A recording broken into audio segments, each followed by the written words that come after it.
É necessário conhecer as intenções maldosas da Rede Globo. A Rede Globo de televisão deixou a ética jornalística de lado e parte para o ativismo político, determinada a derrubar o presidente Jair Messias Bolsonaro. Colocou todo o seu arsenal tecnológico e humano a serviço de um massacre jamais visto na história de qualquer país civilizado do Ocidente. Tem a seu favor o coronavírus e um confinamento obrigatório de uma população desprotegida intelectualmente, com baixos níveis educacionais, incapaz de fazer juízo crítico do que consome na frente da TV.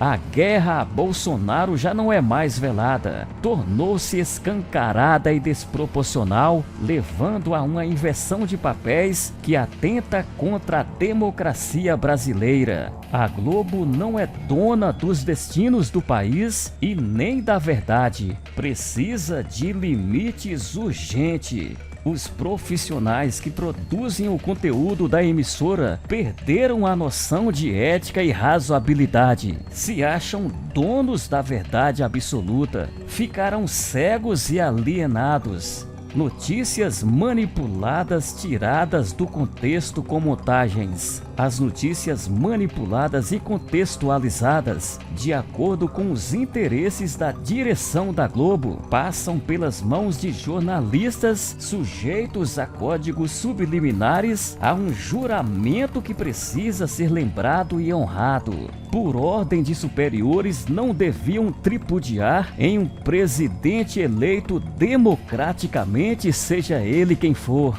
O que essa Globo lixo está fazendo é um desrespeito não só a ele, mas ao povo brasileiro. A população vem sendo submetida a uma lavagem cerebral em um momento que a televisão desempenha papel estratégico de informação e de segurança nacional. Um espetáculo de sordidez inaceitável contra a imagem de um chefe de Estado sem direito ao contraditório. Recursos audiovisuais servindo para descontextualizar a fala do presidente, caso de polícia.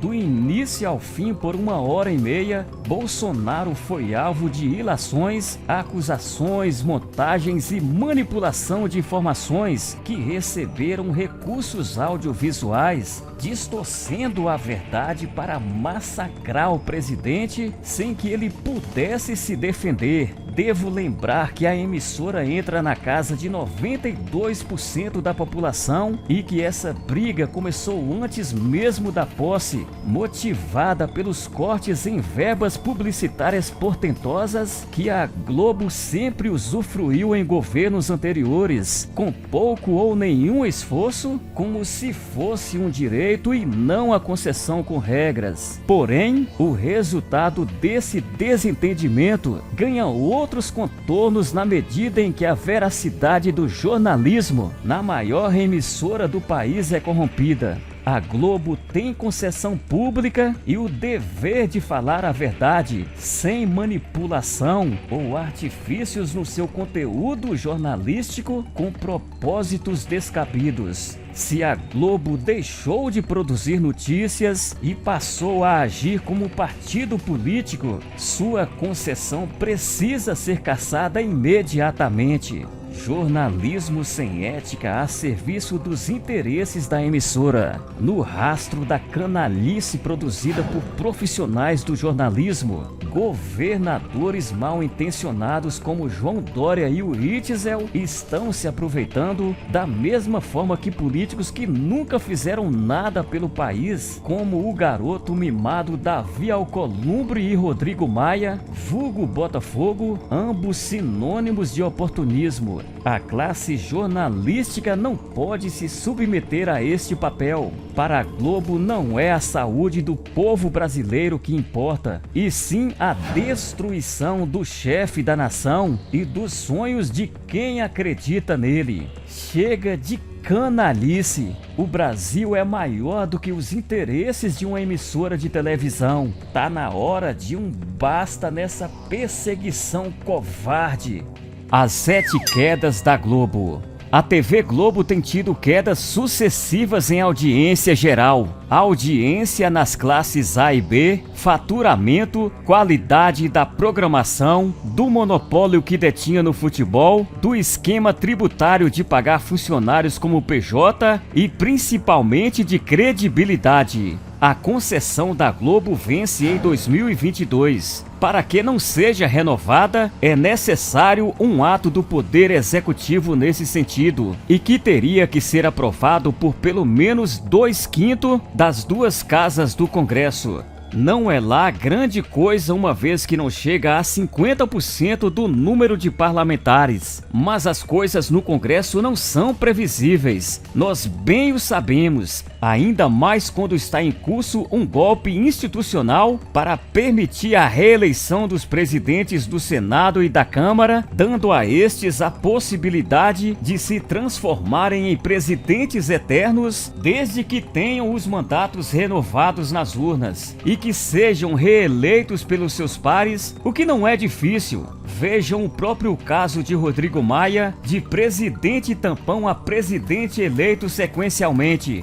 A bola está com o STF, que irá julgar Romadim, movida pelo DEM por via transversa. Questiona a reeleição ilimitada do presidente da Assembleia Legislativa do Ceará. Caso o STF decida que tal aberração é constitucional, estará aberta a porteira para a perpetuação de presidente das casas legislativas Brasil afora, com Maia e Alcolumbre nos casos mais emblemáticos. Ressalte-se que o PTB de Roberto Jefferson já deu entrada em uma outra ADIM no STF que busca que seja reafirmada a disposição constitucional impeditiva da reeleição do presidente do Poder Legislativo na legislatura subsequente a que foi eleito. O relator é o ministro Celso de Mello, que está vivendo os seus últimos dias de Pompeia, ao tempo em que toca fogo em Roma. Mas o que tem isso a ver com a renovação da concessão da Globo? Tudo! Se Maia e Alcolumbre forem reeleitos em 2021, serão eles que colocarão ou não em pauta a aprovação da não renovação da concessão da Globo em 2022, caso o governo Bolsonaro decida com todo o direito não renovar. Se não pautarem, criarão um vazio jurídico que manterá a ex-Vênus platinada respirando por aparelhos. Postergarão o imbróglio para 2023, quando ocorrerá a posse de novos, espero, deputados e senadores, e com JB reeleito, e aí não só espero, torço de verdade.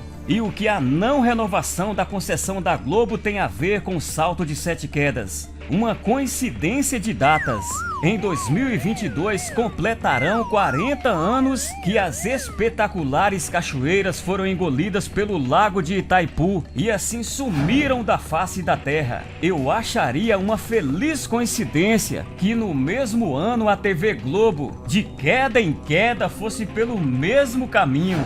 Receita Federal retoma cerco às celebridades da Rede Globo. A Receita Federal acaba de retomar uma ofensiva que havia iniciado antes da pandemia sobre celebridades da Rede Globo. O objetivo do órgão é identificar supostas fraudes havidas na relação de trabalho entre a emissora e inúmeros famosos. Os globais estão intimados a dar explicação sobre a opção pelo contrato com a emissora na condição de pessoa jurídica, o que para a Receita é uma tentativa de burlar a relação de emprego, uma fraude. Assim, o objetivo do fisco é cobrar dos globais o imposto de renda de pessoa física 27,5%, uma vez que o imposto da pessoa jurídica é menor de 6 a 15%, mais multa até 150% e juros dos últimos 5 anos de contrato.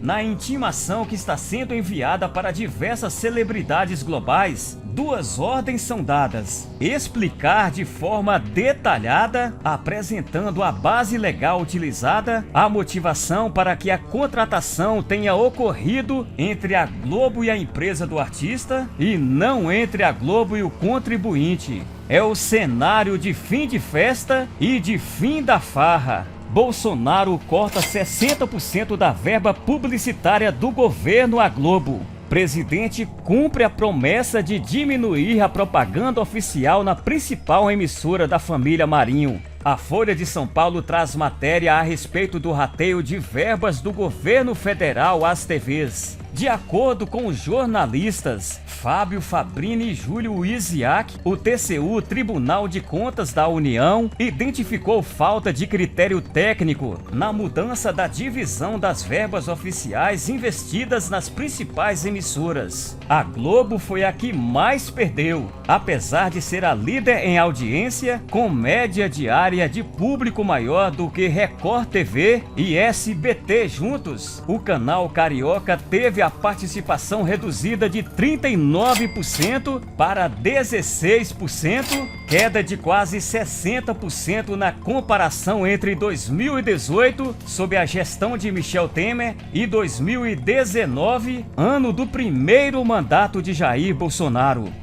No mesmo período, o investimento de publicidade oficial da SECOM, Secretaria de Comunicação da Presidência, na Record TV subiu de 31% para 43% do valor aplicado. O SBT viu a verba aumentar de 30% para 41%. Os respectivos donos dessas TVs, Edir Macedo e Silvio Santos, são apoiadores de Bolsonaro. A Globo é, nas palavras do executivo, um inimigo na mídia. Segundo a matéria da Folha, a SECOM alegou que a aferição do Ibope não foi o único critério para redefinir a distribuição da verba. O órgão teria considerado o perfil do público de cada emissora e o custo das inserções. Desde que assumiu o Ministério das Comunicações em junho, Fábio Faria, genro de Silvio Santos, tenta melhorar a relação de Bolsonaro com a Globo.